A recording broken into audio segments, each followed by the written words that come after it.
Nah, cowok kedua ini tuh alim banget, ibadahnya rajin. Maksudnya dari ceritanya ya, aku nggak ngerti benernya.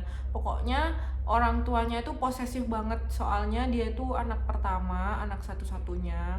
Jadi posesif banget, kayak dilarang kemana-mana. Bahkan kerja aja dipersulit gitu loh. Jadi kayak bener-bener di rumah alim, jarang bergaul gitu-gitulah.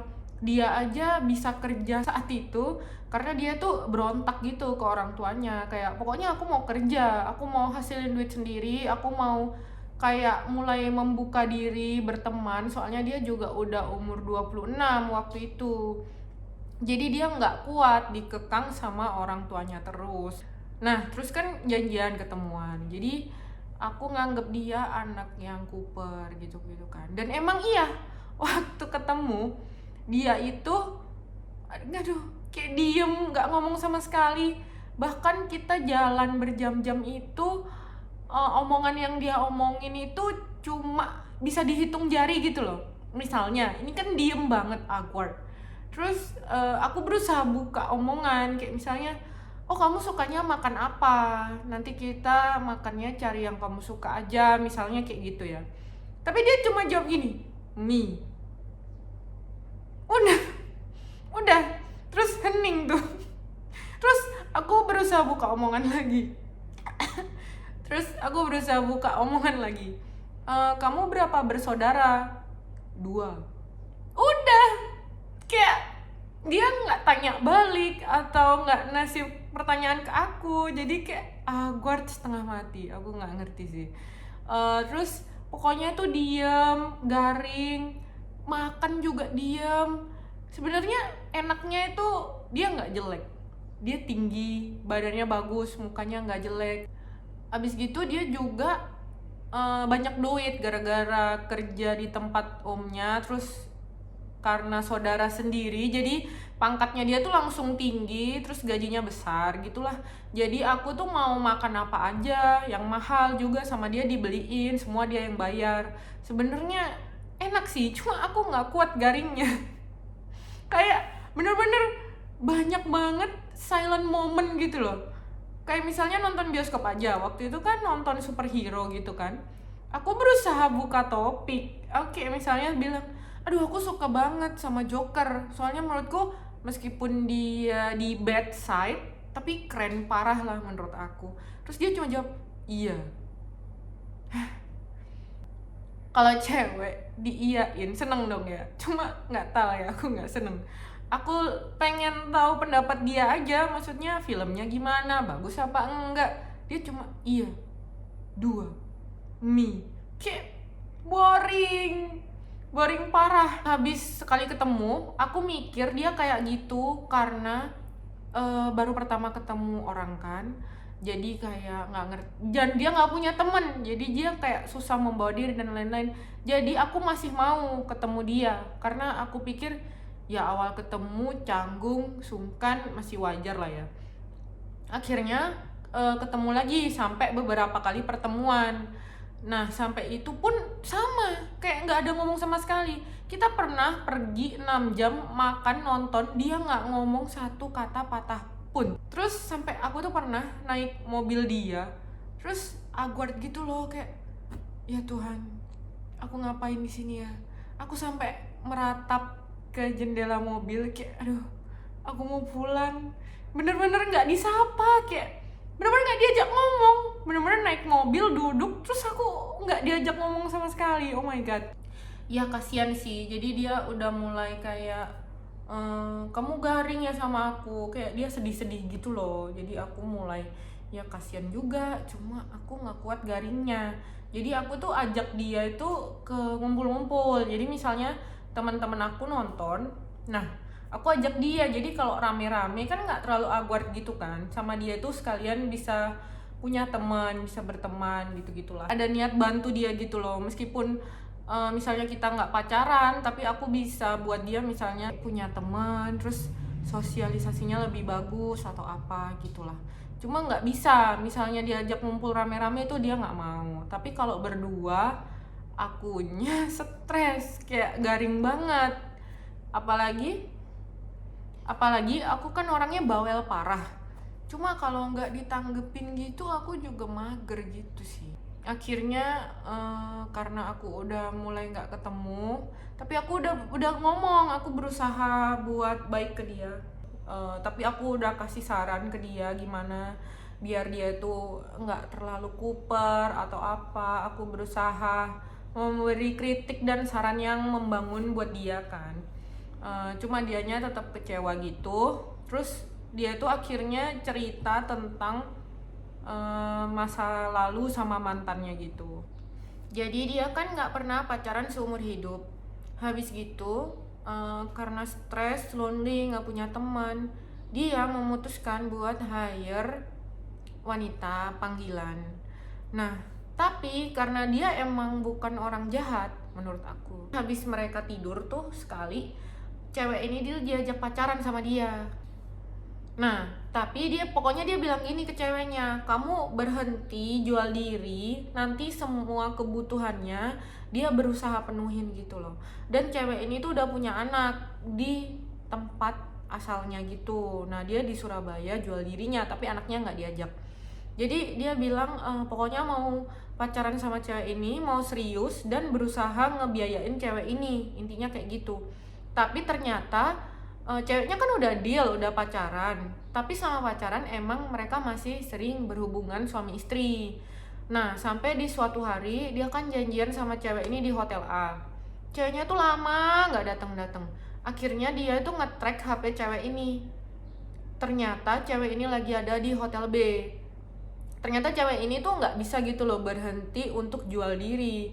Entah duit yang dia kasih kurang, atau emang basicnya emang suka jual diri, soalnya kan kayak mungkin dapat duitnya gampang gitu kan ya, daripada dapat duit dari satu cowok kan mending dapat duit dari banyak cowok, mungkin kayak gitu.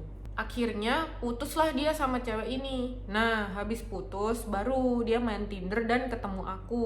Dia anggap aku cewek yang baik banget gitulah sama dia, dan dia emang mau pacaran sama aku. Cuma akunya yang nggak bisa, soalnya garing banget, akunya nggak kuat. Terus dia aku ajak buat berubah juga nggak mau, diajak kumpul sama teman-teman apa dianya nggak mau, dianya banyak excuse. Jadi akunya juga nggak bisa, kecuali dia ada niat berubah, kayak mau bersosialisasi sama orang lain lebih baik dan lain-lain. Akunya mungkin masih mau gitu loh ngebantu berubah, cuma dianya juga nggak mau berubah.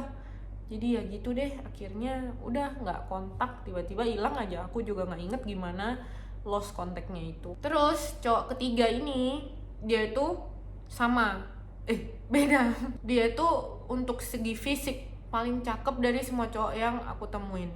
Mukanya tuh blasteran kayak Cina bule gitu. Terus udah berumur, waktu itu kalau nggak salah umurnya dia udah 38 apa 34, aku lupa. Jadi karena udah berumur, bisnisnya dia tuh udah besar dan emang banyak banget duitnya. Nah, terus kalau aku jalan sama dia, pasti diajak ke tempat-tempat yang mahal banget, yang aku saat itu nggak mungkin pergi ke tempat kayak gitu. Yang sekali makan berdua itu bisa 1,5 juta, gitu-gitulah. Terus itu makan misalnya siang doang, itu siang sama malam, jadi 1,5 juta, jadi sekali jalan tuh bisa 3 juta. Udah kayak nggak mungkin, itu kayak setengah gaji aku saat itu. Pokoknya dia tuh royal banget ke aku, kayak mau makan apa aja dibeliin. Terus kayak misalnya aku mau ke salon, dia yang suruh aku ke salon, terus dia bayarin gitulah. Tapi aku nggak sukanya sama cowok ini, kasar banget, kayak kurang bisa respect ke orang lain, bukan ke aku doang, ke semua orang. Jadi misalnya kita ke tempat makan, terus tempat makannya itu belum diberesin mejanya, dia tuh udah ngamuk-ngamuk kayak apa nih pekerjanya males-males, nggak profesional apa, pokoknya kasar banget. Terus misalnya di jalan ada orang, dia kan Cina aslinya, dia Cina, cuma mukanya itu kayak blasteran Cina bule, aslinya dia Cina murni gitu. Terus tapi dia tuh benci banget sama pribumi, bencinya itu kayak sampai ngerendahin gitu loh. Kayak misalnya di jalan ada motor yang nyetir bapak-bapak pribumi, maksudnya orang Jawa bukan orang Cina ya. orang Jawa. Terus dia udah marah-marah kayak orang Jawa goblok apa-apa gitu. Terus aku dibilangin, kamu ya jangan sampai punya temen orang Jawa gitu-gitu. Sedangkan aku ini bukan Cina murni, mama aku Jawa, papa aku Cina. Jadi kalau disuruh nggak berteman sama orang Jawa, nggak mungkin.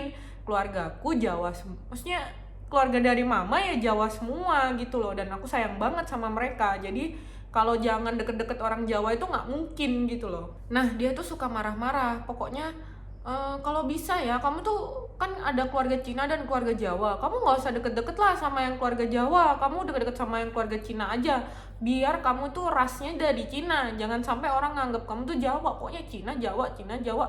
Jadi aku tuh nggak suka karena merasa dia tuh kurang bisa menghormati orang lain. Terus pokoknya banyak kasus lah yang kayak ngantri apa lama dia tiba-tiba ngamuk, nendang meja atau apa, pokoknya kasar banget. Terus dia tuh suka banget kritik aku, kayak misalnya kamu tuh bukan tipe cewek yang aku suka, kamu itu kayak cewek yang dia suka itu kurus-kurus, putih-putih, noni-noni, cece-cece gitu kan, kayak katanya bukan aku banget. Terus pokoknya aku ini jelek, rambutnya jelek, badannya jelek, pokoknya jelek gitu loh. Aku tuh bingungnya, kalau kamu gak suka ini ngapain kita jalan ya kan, aku nggak ngerti. Terus aku sampai di titik mikir, oh ya berarti dia tuh cari temen doang, jadi aku harus nganggep dia itu kayak temen, jadi akunya nggak baper. Jadi kalau jalan dia galak apa ya aku nganggep ya salah satu temen aku yang emang sifatnya galak, jadi aku bisa lebih memaklumi. Karena kalau konteks PDKT aku nggak mau, aku bakal terganggu dan aku bakal stres, kenapa aku PDKT sama orang kayak gini. Jadi aku mau nganggep dia teman gitu, jalan sama dia itu ya cuma nemenin makan, nemenin nonton, udah gitu doang. Soalnya orangnya juga nggak aneh-aneh dalam arti nggak pegang-pegang, nggak grepe-grepe gitu loh. Jadi emang bisa gitu loh dianggap teman. Dia juga nggak romantis gitu, nggak gombal-gombal, jadi it's fine lah buat jadi teman gitu kan. Tapi setelah aku nganggep dia jadi teman, aku juga nggak bisa tolerir kasarnya dia. Kayak misalnya dia bilang gini, kamu emang nggak ada teman yang cantik apa yang buat dikenalin aku gitu kan.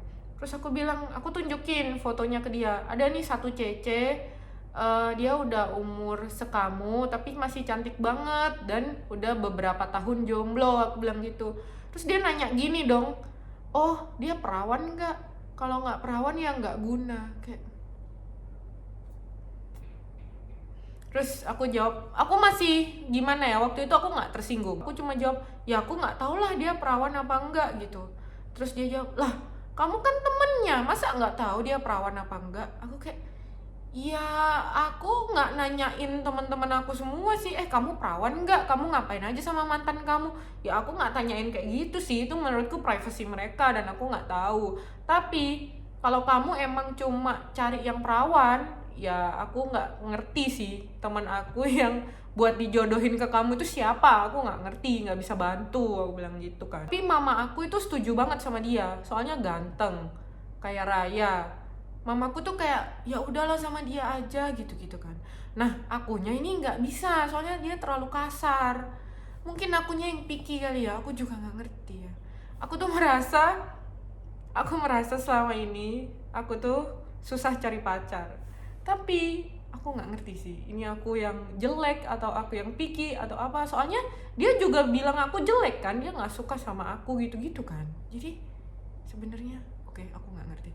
Nah pokoknya mama aku tuh bilang udah kamu sama dia aja, ganteng kaya gitu. Aku bilang aku nggak mau ma, dia tuh kasar banget, aku nggak bisa gitu kan. Terus mama aku kayak ya udah kalau kasar ya diterima aja gitu-gitu, yang penting banyak duitnya gitu. Kayak aku nggak, makasih, nggak bisa akunya.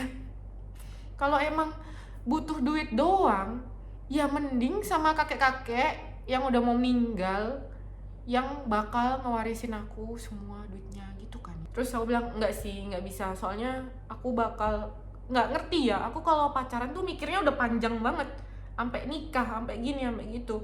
Nanti anak aku dikasarin gimana, terus aku seumur hidup dikasarin gimana, aku jadinya nggak bisa gitu. Pokoknya entah aku ini pikirannya kepanjangan atau gimana, aku nggak ngerti lah. Nah, udah itu sharing aku tentang beberapa cowok Tinder yang aku temuin. Tapi nggak semua cowok Tinder itu nggak jelas ya. Soalnya teman-teman aku yang nikah karena kenal cowok dari Tinder itu juga banyak dan cowoknya juga baik-baik. Tapi teman aku yang dijahatin cowok Tinder juga ada. Jadi nggak semua cowok Tinder itu jahat gitu. Jadi jangan salah nangkep. Terus ini kan judulnya emang aku mau cerita yang absurd-absurd doang, tapi yang baik yang aku temuin juga ada gitu sih. Oke, have a nice day. Bye bye. Semoga suka ya gibah bersama Loli Cimos. Ditunggu ya gibah lainnya. Kalian kalau ada mau bahasan yang mau dibahas, bisa komen aja atau DM Instagram aku. Nanti bakal aku pikirin. Oke, bye bye. See you.